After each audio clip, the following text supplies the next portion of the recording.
제가 지난주 화요일부터 목요일까지 LA에서 열린 말씀 목회자 컨퍼런스에 참석하고 돌아왔습니다.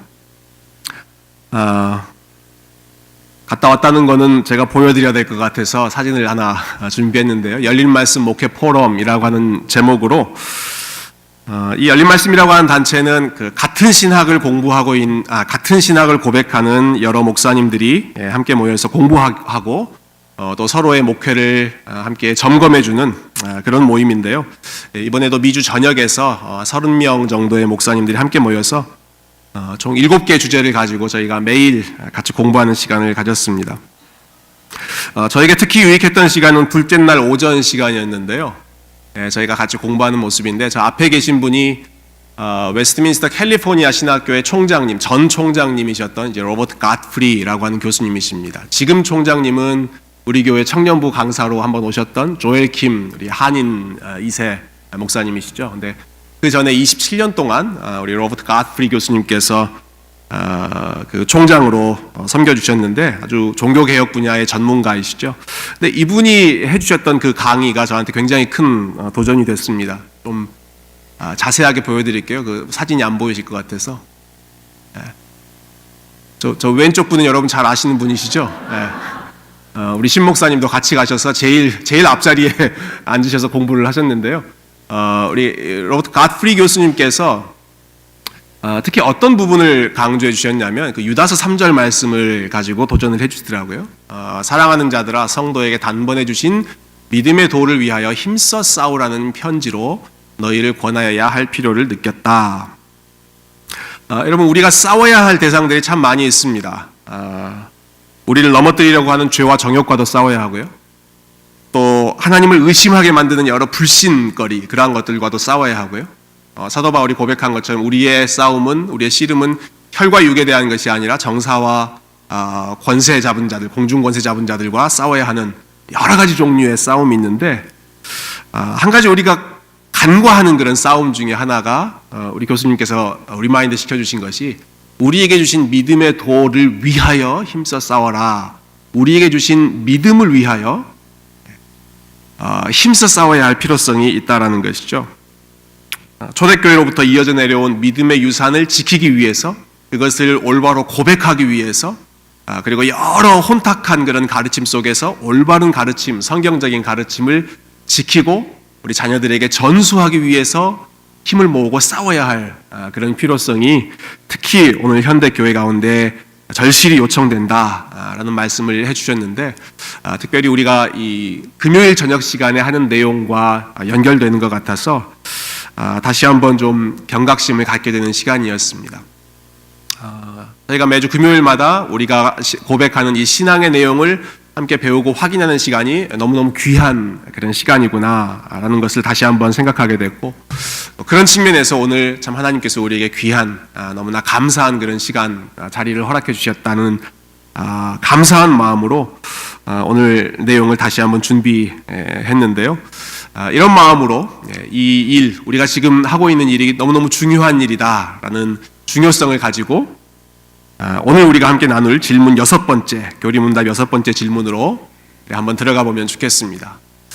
오늘 저희가 함께 나눌 질문은 이것입니다. 우리는 어떻게 하나님을 영화롭게 할 수 있습니까? 여기에 대한 대답을 우리 한번 같이 읽어볼까요? 시작.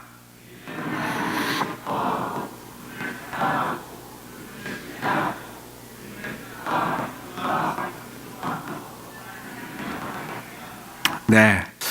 지난주에 저희가 하나님의 창조에 대해서 공부했습니다. 하나님께서 모든 만물을 창조하셨다. 그런데 그분의 영광을 위해서 창조하셨다. 특히 인간은 하나님의 형상으로 창조하셨는데, 특히 인간에게는 영원을 사모하는 마음을 주셔서 우리가 하나님의 영광을 향하여 살도록, 그럴 때 비로소 가장 큰 만족을 얻을 수 있도록 그렇게 우리를 창조하셨다. 우리가 그런 내용을 살펴보았죠. 하나님의 영광을 위해서 사는 것이 우리의 제일 된 목적인 것은 알겠는데, 그렇다면 하나님을 영화롭게 한다라는 것은 도대체 어떻게 살아가는 것인가? 라는 그 질문이 그 다음에 자연스럽게 이어져야 되겠죠.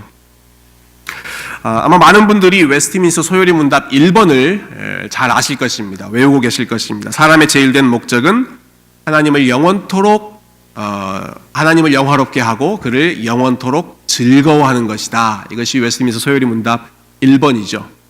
혹시 웨스트민스터 소요리 문답 2번을 아시는 분 있으십니까? 저희가 1번은 항상 외우는데 2번은 잘 외우질 않습니다. 2번은 이렇습니다. 우리가 하나님을 영화롭게 하고 그분을 영원토록 즐거워할 수 있도록 가르치기 위해 하나님은 무슨 규칙을 우리에게 주셨습니까? 그 밑에 한번 같이 읽어볼까요? 시작.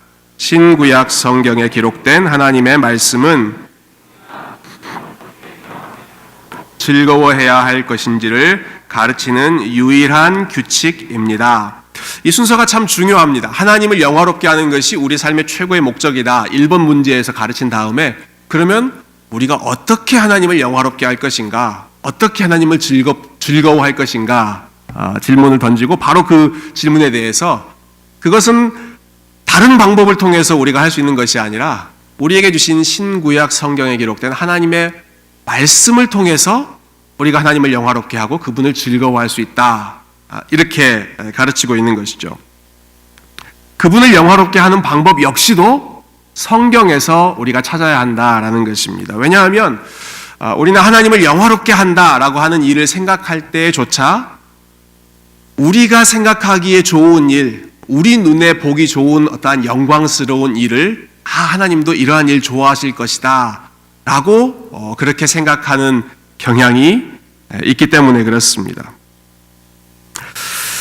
일반적으로 사람들은 하나님께 영광을 돌린다라고 하면 어떠한 큰 일을 이루어서 그 공을 하나님 앞에 다 올려드릴 때 하나님이 크게 영광 받으실 것이다 이렇게 생각하는 경향이 있습니다.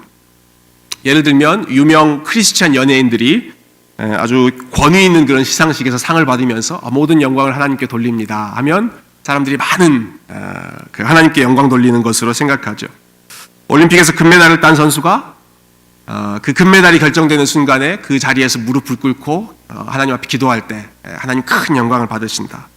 혹은 어떤 사회에서 큰 기업을 운영하고 있는 사람이 하나님 나라를 위해서 많은 액수를 기부했다, 헌금했다라는 소식을 들을 때 하나님이 참 큰 영광 받으시겠구나. 우리가 그런 생각 자주 합니다. 물론 그와 같은 일들은 너무너무 아름다운 일입니다. 하나님께서 그렇게 엄청난 스포트라이트를 받는 순간에 하나님을 기억하고 하나님께 영광 돌리는 그분들의 믿음의 고백을 저는 기뻐 받으신다. 하나님의 영광이 크게 드러난다라고 분명히 믿습니다. 그렇지만 하나님을 영화롭게 한다라고 하는 것은 꼭 이렇게 모든 사람들이 주목할 만한 혹은 모든 사람들이 우러러볼 만한 어떠한 거창한 일, 큰 일을 했을 때만 하나님의 영광이 드러나는 것이 아니죠. 종교개혁가 마틴 루터가 이 문제에 대해서 굉장히 고민을 많이 했었는데요. 우리가 루터의 종교개혁하면 보통 이제 면죄부 반대했던 일 혹은 오직 믿음으로 우리가 의롭다함 받는다 이러한 가르침 등을 우선적으로 생각합니다. 그런데 루터가 정말 깊이 고민했던 문제 중에 하나가 바로 이것이었습니다. 하나님의 영광을 우리가 어디에서 발견할 수 있는가? 하나님의 영광을 어디에서 발견할 수 있는가? 사실 제가 이 내용을 올해 10월달 그 종교개혁 기념주일에 같이 나누려고 세이브 해놨던 그런 내용인데 요즘 드는 생각은 그냥 생각날 때마다 이야기하는 것이 좋겠다라는 주님이 언제 오실지도 모르고 내일 일을 알 수 없기 때문에 그냥 은혜 주시는 대로 그때그때 같이 나누는 게 좋겠다는 생각이 듭니다. 여러분 루터가 굉장히 중요한 그런 주장을 펼치는데요. 루터는 세상에 두 종류의 신학이 있다라고 가르칩니다. 세상에 두 종류의 신학자가 있다. 하나는 영광의 신학이고 또 다른 하나는 십자가의 신학이다. 영광의 신학이라고 하는 것, Theology of Glory라고 하는 것은 루터는 복잡하게 설명했습니다만 단순히 이야기하자면 이런 것입니다. 하나님이 얼마나 위대하신 분인가라고 하는 것을 세상의 영광을 비추어 생각하는 것입니다. 그러니까 피조 세계의 장엄한 모습을 통해서 하나님의 능력이 장엄하다라고 하는 것을 보고 또 세상의 아름다운 그런 모습들을 보면서 하나님도 아름다운 분이시다 이렇게 생각하고 또 세상에서 아주 엄청나게 풍요로운 부유한 그러한 모습들을 볼 때 하나님도 He is the richest 가장 부유하신 분이다 이렇게 세상의 영광을 필터로 해서 하나님의 영광을 생각하는 것, 이것을 루터는 이제 영광의 신학이라고 불렀습니다. 이런 영광의 신학이 기본적인 전제로 깔려 있었기 때문에 중세교회는 하나님을 표현하기 위해서 아주 웅장한 건물, 그리고 화려한 스테인드 글라스가 중세교회에서는 필요했던 것이죠. 근데 루터는 이것을 뒤집습니다. 이 생각을 뒤집어서 영광의 신학과 대조되는 개념으로 십자가의 신학을 이야기합니다. 루터에 따르면 하나님이 어떤 분이신지, 하나님이 얼마나 영광스러운 분이신지를 정말 풍성하게 볼 수 있는 곳은 이 세상의 영광스러운 화려한 건물이 아니라 십자가다라고 하는 것이죠. 십자가다. 십자가는 사실 고난의 장소이고 저주의 장소이고 무기력한 장소, 패배한 장소처럼 보이는데 바로 이 십자가야말로 역설적이게도 하나님의 영광이, 하나님이 어떤 분이신지를 가장 크게 드러내신 그러한 장소라는 것이죠. 하나님이 죄인들까지도 얼마나 사랑하시는 분이신지 그것을 보여주신 하나님의 계시가 가장 충만하게 임한 곳이 바로 이 십자가다. 그러니까 하나님의 참된 모습을 찾을 때 화려하고 웅장한 건물이나 어떤 세상의 화려한 모습을 통해서 하나님의 영광을 찾지 말고 오히려 하나님답지 않아 보이는 곳, 오히려 세상의 눈으로는 굉장히 미련하고 연약하고 실패한 것처럼 보이는 그 십자가를 통해서 하나님의 영광을 볼 수 있는 그 믿음의 눈, 그리고 성경은 십자가에서 하나님의 영광이 가장 크게 드러났다라고 선포한다는 것이죠. 루터가 제안했던 바는 이것입니다. 그러니까 하나님의 영광을 생각할 때 우리 눈에 보기 좋은 것을 가지고 하나님의 영광은 이런 것이다 라고 이야기하지 말고 하나님께서 말씀을 통해서 그리고 하나님께서 보여주신 그 하나님의 방식을 통해서 하나님이 정말 영광스러운 부분은 이런 분이시다. 말씀을 통해서 그분의 영광을 생각하자라고 하는 것이죠.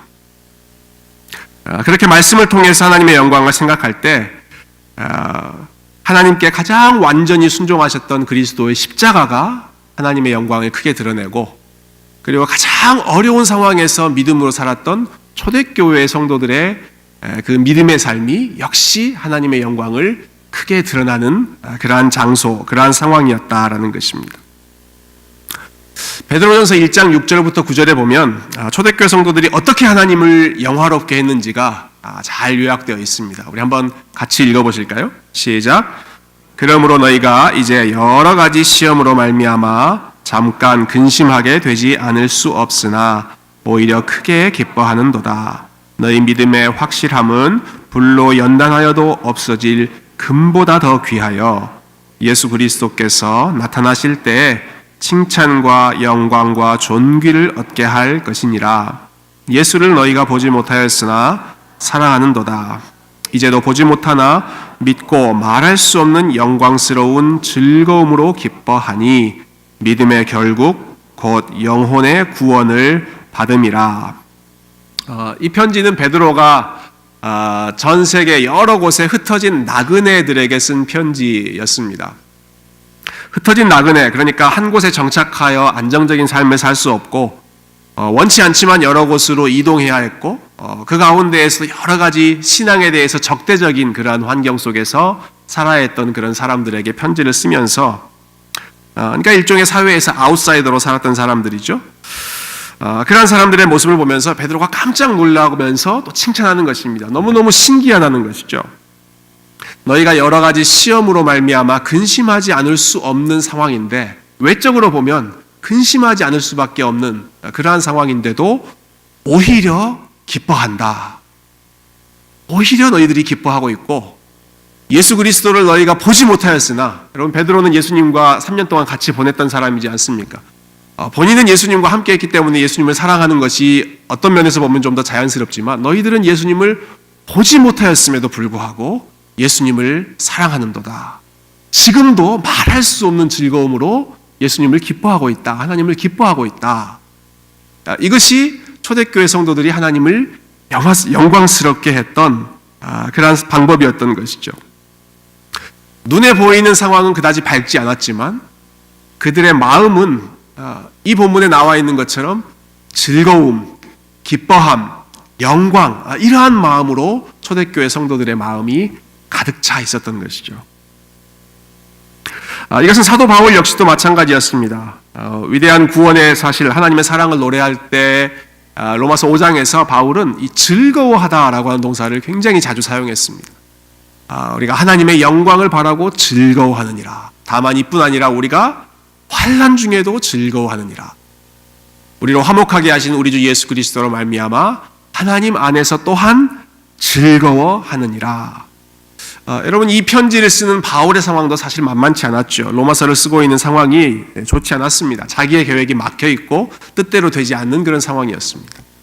이 편지를 받는 로마 교회 성도들의 상황도 만만치 않았습니다. 로마 교회, 그들이 처해 있는 그 로마 제국이라고 하는 것은 기독교를 핍박했던 그런 나라이지 않습니까? 보내는 사람의 상황도 좋지 않고 편지를 받는 사람의 상황도 좋지 않지만, 그렇지만 이 로마서에 나와 있는 기본적인 정서, 분위기는 우리가 즐거워한다, 기뻐한다, 하나님의 영광을 바라본다. 눈에 보이는 현실이 아니라 하나님과의 관계 때문에 그들이 더 마음 가운데 기쁨과 즐거움을 누렸던 것이죠. 우리가 하나님을 영화롭게 하는 방법이 이것입니다. 그분을 즐거워하고 그분을 기뻐하고 그리고 어려운 상황 가운데에도 그분을 신뢰할 때 하나님은 어떤 세상에서 엄청난 업적, 성취를 누렸을 때보다도 훨씬 더 크게 하나님은 영광을 받으십니다. 저는 운동 경기를 통해서 이 감동을 많이 받는데요. 올림픽 경기를 볼 때, 올림픽 경기는 매 경기가 참 감동적인 그런 경기죠. 굉장히 인상 깊었던 순간이 있었습니다. 여러분, 여자 역도의 간판 선수가 누굽니까? 장미란, 여러분 잘 아시죠? 장미란 선수가 굉장히 독실한 크리스찬이죠. 이 장미란 선수가 2008년에 베이징 올림픽 때 역도에서 처음으로 금메달을 땄습니다. 그 전에 대회에서는 은메달을 땄던 것 같고요. 2008년에 금메달을 땄죠. 그리고 그 금메달을 따고 나자 그 자리에서 기도하면서 하나님께 영광 돌렸던 장면이 올림픽 결승전은 전국에 다 생방송되는 그러한 순간이니까요.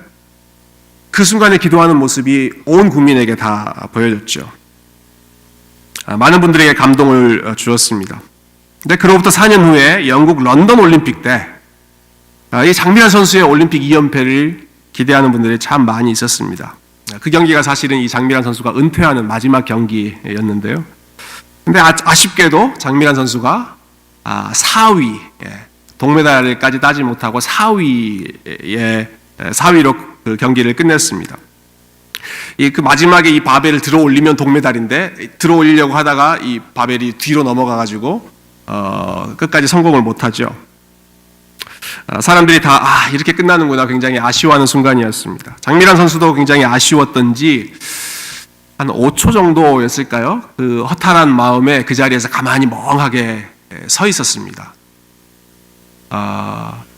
그런데 그러고 나서 본인이 이제 정신을 차리고 다시 자기가 떨어뜨린 바벨 뒤로 가서 그 바벨 뒤에서 무릎을 꿇고 기도하고 자기의 마지막 경기였기 때문에 이제 바벨에 키스하고 그 은퇴하는 그런 순간을 맞이했죠. 저는 그 순간이 너무 제 뇌리에 박혔습니다. 물론 금메달을 땄을 때 기도하는 순간도 너무너무 멋있지만 4위, 마지막 경기 때 4위, 메달을 따지 못하는 그런 상황이지만 그 본인이 섬기고 있는 그 하나님에 대한 신앙을 결과에 상관없이 자기가 원하던, 기대하던 결과였든지 기대하지 않았던 결과였든지 상관없이 그 순간에 기도하는 모습으로 하나님께 영광 돌리고 자신의 신앙을 드러내는 그러한 장면이야말로 하나님께서 보실 때 물론 어떤 순간에도 하나님께서 큰 영광을 거두셨겠지만 그 순간에 무릎 꿇는 그 모습이야말로 하나님을 진정으로 즐거워하고 하나님을 인정하고 하나님을 사랑하는 믿음의 표현이 아니겠는가. 저와 여러분이 하나님을 영화롭게 하는 것은 좋을 때도 마찬가지지만 어려운 상황, 쉽지 않은 그런 상황에도 하나님, 그럼에도 불구하고 저는 하나님 사랑합니다. 하나님 즐거워합니다. 하나님 신뢰합니다. 이 믿음의 고백을 하나님 앞에 드릴 때 하나님은 가장 즐거워하시고 가장 기뻐하실 줄로 믿습니다.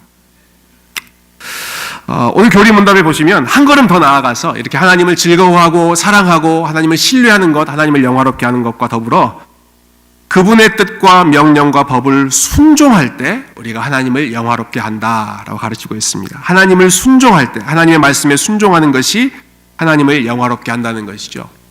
여러분, 하나님을 사랑하는 것과 하나님께 순종하는 것은 뗄래야 뗄 수 없는 동전의 양면과 같은 관계입니다. 구약성경 신명기는 하나님의 율법, 또 하나님께 순종해야 할 그런 요구사항들을 굉장히 많이 모아놓은 그런 책인데요. 그런데 이 모세는 이러한 율법 조항을 이야기하면서 너희들이 억지로 지켜야 한다라고 이야기하지 않았습니다. 너희가 하나님을 사랑하기 때문에 이 명령들을 지키는 것이다. 사랑과 순종을 연결해서 설명하죠. 제가 한번 읽어볼게요. 이스라엘아 들으라. 우리 하나님 여호와는 오직 유일한 여호와이시니 너는 마음을 다하고 뜻을 다하고 힘을 다하여 네 하나님 여호와를 사랑하라. 오늘 내가 네게 명하는 이 말씀을 너는 마음에 새겨라. 그 밑에 구절도 그런즉 내 하나님 여호와를 사랑하여 그가 주신 책무와 법도와 규례와 명령을 항상 지키라. 사랑이라고 하는 단어, 지키라라고 하는 단어, 사랑, 순종, 이 두 가지가 밀접하게 지금 연관되고 있는 것을 여러분 보실 수 있으시겠죠? 예수님도 마찬가지셨습니다. 어떤 분들은 구약시대 때는 순종이 중요하지만 신약시대는 우리가 결국 종의 모습이 아니라 우리는 자유케 된 자 아니냐. 언제까지 우리가 계속 종처럼 순종하고 그렇게 율법을 지키면서 살아야 되는가. 신약시대는 자유로워진 시대다. 그렇게 이야기하시는 분들이 계십니다.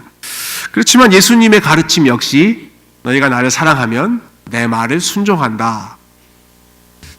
예수께서 대답하여 이르시되 사람이 나를 사랑하면 내 말을 지키리니 내 아버지께서 그를 사랑하실 것이요 우리가 그에게 가서 거처를 그와 함께 하리라. 이렇게 말씀하셨습니다. 요한복음 15장 말씀 우리 한번 같이 읽어볼까요? 시작. 아버지께서 나를 사랑하신 것 같이 나의 사랑 안에 거하라. 내가 아버지의 계명을 지켜 그의 사랑 안에 거하는 것 같이 너희도 내 계명을 지키면 내 사랑 안에 거하리라.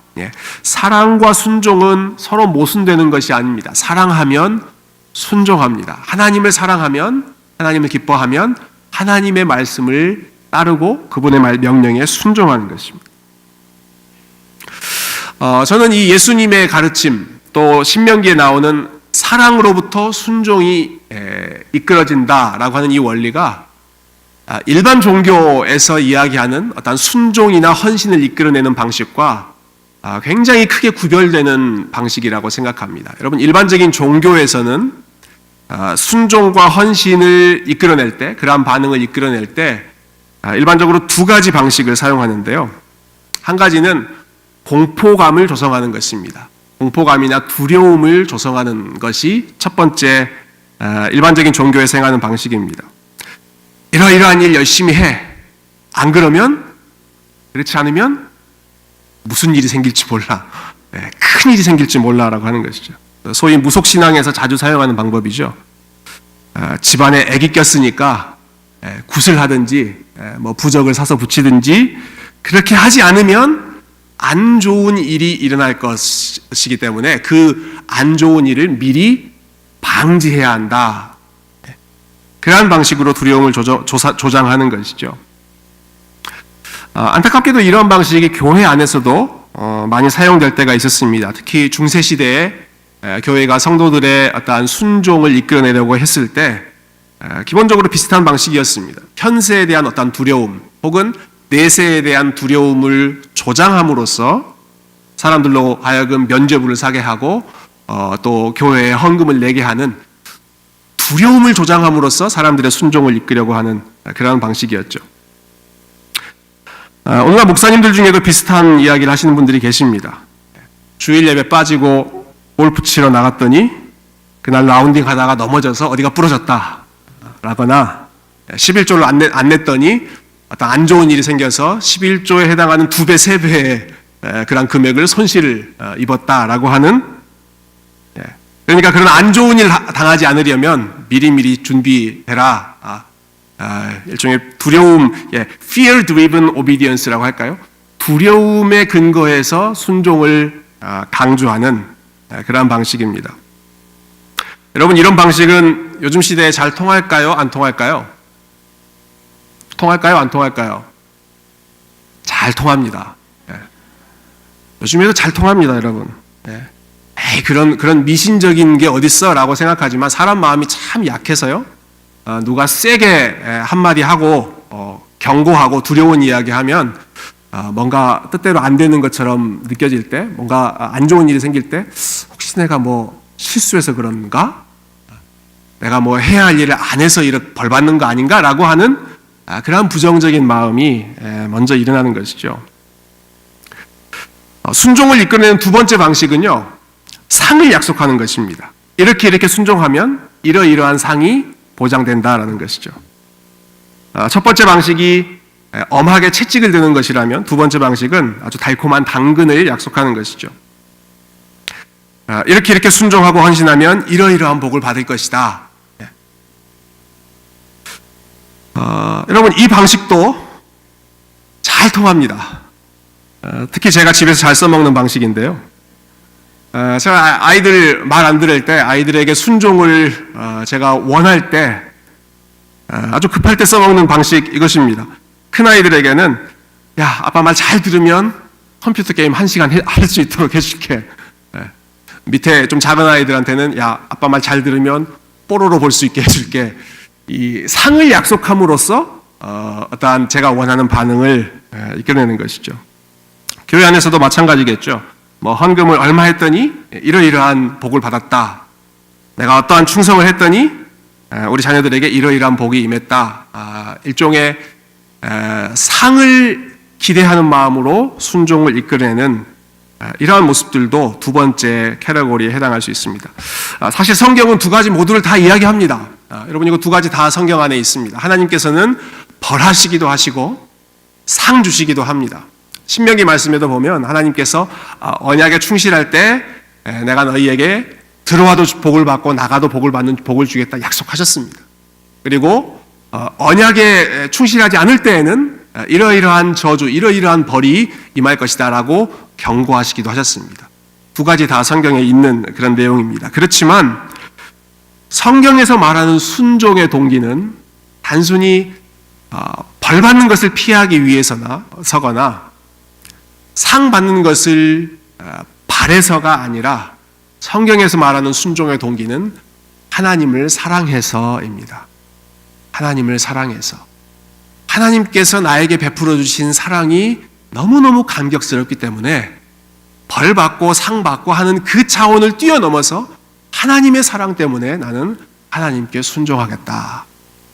하나님께서 내게 베풀어 주신 일이 너무 감사하기 때문에 나는 계속해서 하나님의 종으로 그분을 섬기면서 살겠다. 이것이 성경에서 말하는 순종의 동기, 올바른 동기인 것이죠. 여러분, 이것을 잘 보여주는 성경적인 예가 하나 있는데요. 여러분, 구약시대 때는 주인과 종의 제도가 여전히 있었죠. 그렇지만 하나님께서 어떤 한 사람이 평생 종으로 사는 것을 원하지는 않으셨습니다. 그래서 구약의 율법에 어떤 사람이 종으로 구입되면 어떤 사람이 어떤 한 다른 사람을 종으로 사게 됐을 때 평생 부려먹지 말고 6년 동안은 종으로 부릴 수 있지만 그 후에는 자유케 해라. 7년째 되는 해에는 자유케 해라 라고 말씀하셨죠. 그런데 예외가 있습니다. 그 종이 주인을 너무 사랑하면 그 종이 자유인이 될 수 있는데도 불구하고 7째 해가 되었음에도 불구하고 자기가 섬겼던 그 종이 너무 좋은 주인이어서 그 주인을 사랑해서 떠나고 싶지 않을 경우에는 그 귀에 구멍을 뚫어서 나는 이 주인에게 평생 속해서 이 주인을 섬기며 살겠습니다 라고 하는 것을 서약하게 했죠. 그때 종으로 살아가는 것은 억지로 살아가는 종의 삶이 아니라 그 주인이 너무 선한 분이시기 때문에 그 주인에게 받은 은혜가 감사하기 때문에 내가 이 주인을 섬기겠다. 사랑에 근거한 종의 삶이 나오는 것이죠. 우리가 하나님의 종으로 순종한다, 우리가 하나님의 종으로 그분의 뜻에 복종하며 살아간다라고 하는 것은 단순히 하나님으로부터 심판받지 않기 위해서 정도가 아니라, 혹은 하나님으로부터 상 받고 싶어서 정도가 아니라, 그러한 차원보다 더 기본적으로 하나님께서 예수 그리스도 안에서 나에게 베풀어 주신 일들, 하나님이 우리에게 허락하신 은혜가 너무너무 귀하고 감사하기 때문에 나는 자발적으로 하나님의 종으로 살아가겠다. 그러한 마음에서 우러나오는 순종이 가장 순전한 순종, 올바른 동기가 되는 것이죠. 그리고 그 하나님의 사랑을 여전히 경험하고 확신하기 때문에 하나님을 순종할 뿐 아니라 어떠한 상황에서도 하나님을 즐거워하고, 하나님을 사랑하고, 하나님을 신뢰하고, 하나님을 영화롭게 하는 그러한 삶을 사는 것, 우리가 이 땅에서 믿음으로 살아갈 때 하나님께 영광 돌릴 수 있는 가장 귀한 복된 방법인 줄로 믿습니다. 저와 여러분의 삶의 현실 가운데 어떠한 상황에서든 우리가 이 마음으로 하나님을 영화롭게 하고, 하나님을 즐거워하고, 하나님을 인정하는 믿음의 삶 되실 수 있기를 주님의 이름으로 축원드립니다.